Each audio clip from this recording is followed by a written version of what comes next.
everyone, this is Kestrel906 here, and this is going to be the first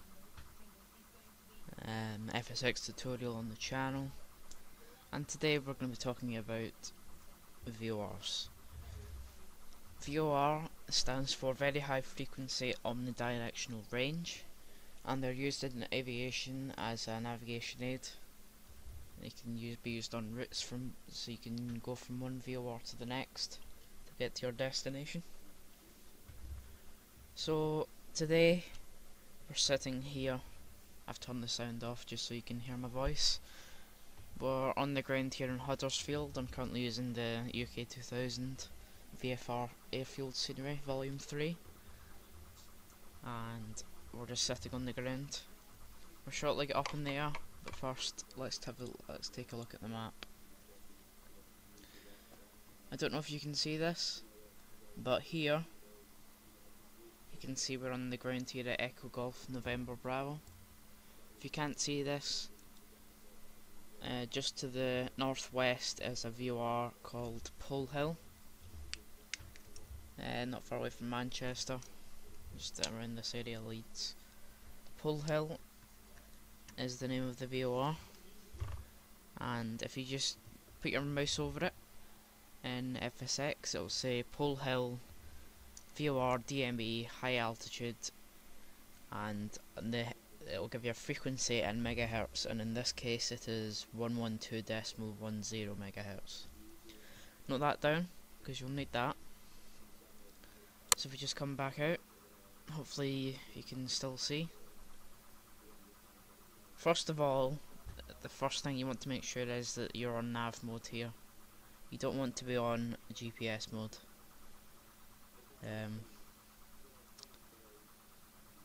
Because you need nav mode enabled to track VORs and NDBs. First of all, before we get off the ground, you're going to go to your nav1 radio, which is just here in the Cessna 152, and you're going to put the frequency of 112, in this case decimal 1, and put it to the main frequency. Press the nav1 button. You can also put it in nav2 as well, just in case nav1 fails. And this is the main instrument we're going to be using right here. This is the VOR indicator, and we'll begin using this once we get up in the air. So let's get up in the air first, shall we? Flaps 10, one notch. Excuse me. Bring the throttle up. Slowly advance the power.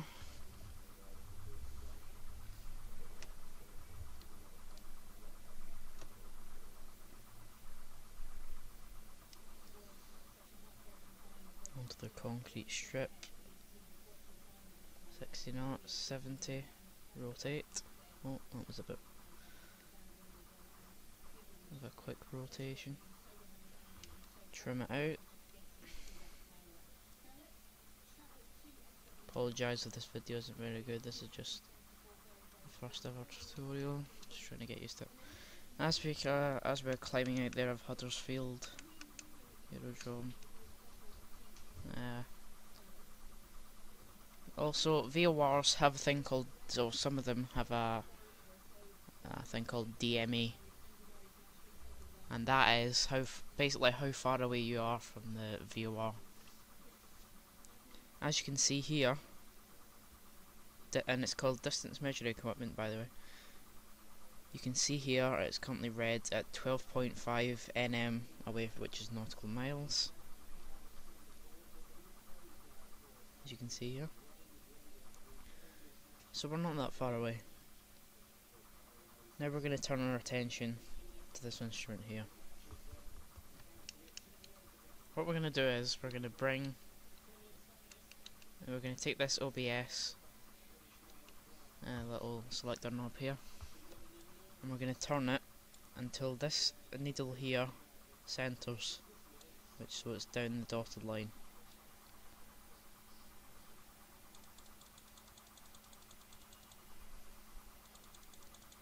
Just bring that back.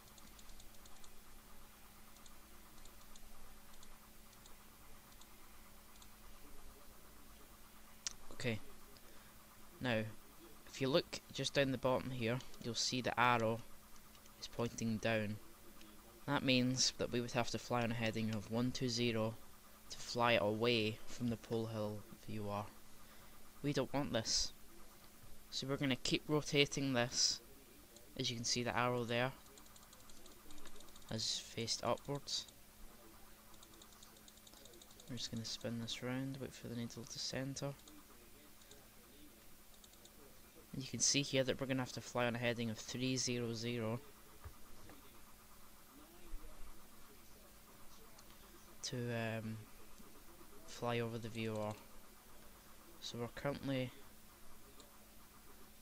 approaching 3,000 feet, so I'll just set it to 3,000. No autopilot just to make things easier.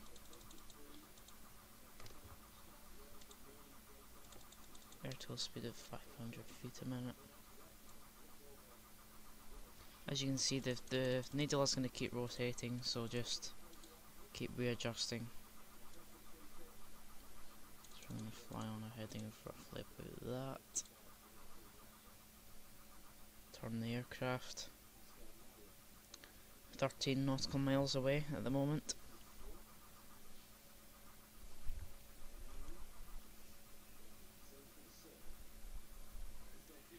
As the aircraft comes out of the roll. Keep adjusting this as much as you want.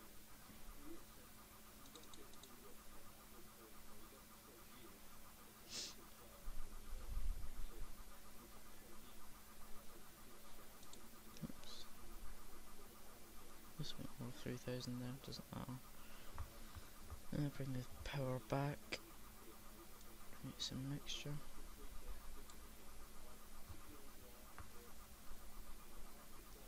And you can see here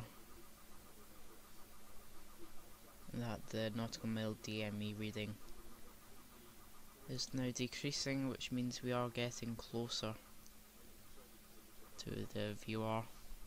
You can see here the needle is bang in the middle, which means we are on course, which is a good thing. I just realised I didn't have my lights on, but it doesn't matter, just for this tutorial. The result, while we're in the air here, we'll just go through some other things. You can also get another type of navigation aid in aviation called an NDB. And NDBs are pretty much the same as VORs in a navigation way, except they do not use a frequency. We could put it into the ADF in the radio stack, which consists of usually a 3 decimal number, 3 numbers, and with 1 decimal in the ADF. And that doesn't give you DME, it'll just give you the direction of the NDB, and you will fly in that direction. And the way you know that you've flown over the NDB is exactly the same as it is for the VOR. So once we get over the VOR, I'll show you how you know you've flown over it. And just in real life aviation, I don't know if it's simulated here in FSX, if your nav 1 instrument here, VOR 1 indicator, is not working, the default position of that middle needle that we've currently got bang in the centre is bang on the centre. So you might be flying and you've got that needle on the dotted line right in the middle, and you'll be thinking to yourself, oh well, I've got it right in the middle, looks as if I'm flying in the right direction. And you could keep flying and keep flying and it would stay in the middle, but you could be flying absolutely anywhere, because that needle will stay in the middle if the instrument isn't functioning properly. Just bear that in mind. So as you can see here, arrow's still pointing up. We've got a current DME reading of 6.8 nautical miles. Still going along, shouldn't be long before we reach the VOR.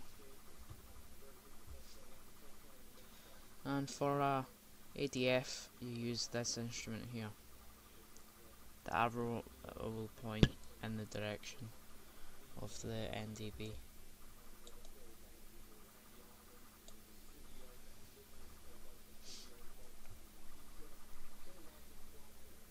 So it looks as if we are bang on course. 5.5 nautical miles to run. This is quite boring, but also on the flight simulator, or not just flight simulator, and real life aviation, on a map you can get VORs without DME reading, which is distance measuring equipment, and usually the symbol for a VOR is a hexagonal shape with a dot in the middle. If I can get pictures, I'll put them over the video right now. So, and one with a DME reading looks slightly different. Still going here, 4 nautical miles to run. Also, if you want any other tutorials, like ILS approaches maybe, FMC usage, NDBs, I'll probably do that at some point.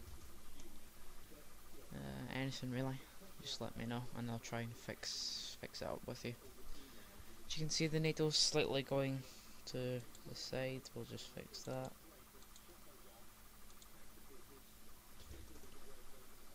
We're still looking pretty good, directional wise.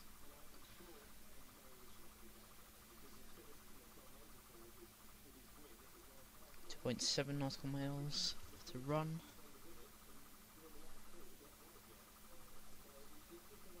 And this procedure is exactly the same with any other VOR in use in Flight Simulator. Put the frequency into the nav1 radio or nav2 in case nav1 fails. Press the nav1 button here above the radio stack, or nav2 depending on what one you've got it in. Make sure the selector here is in nav. It'll be different for aircraft such as Coronado, etc.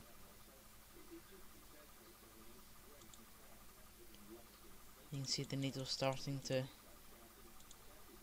swing round here as we're getting close. 1 nautical mile to run.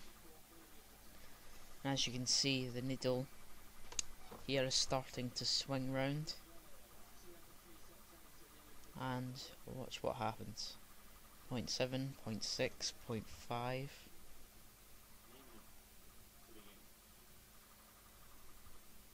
0.4.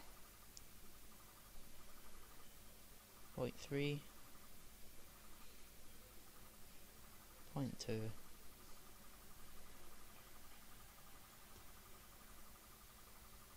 And as you can see here, if you just look, you can see the arrow on the VOR1 indicator has now faced the opposite direction, which means you have flown over the VOR, and you can also use the distance measuring equipment as I confirm that we are flying now away from the VOR and you've successfully flown over it. So that's been a quick tutorial. Hope you guys have benefited from this. If you want me to improve on anything, which I'm sure I can, because this is my first tutorial. Also comment below if you want to see anything else, any videos, suggestions, and please comment, subscribe, like, do the usual, and thanks for watching, bye.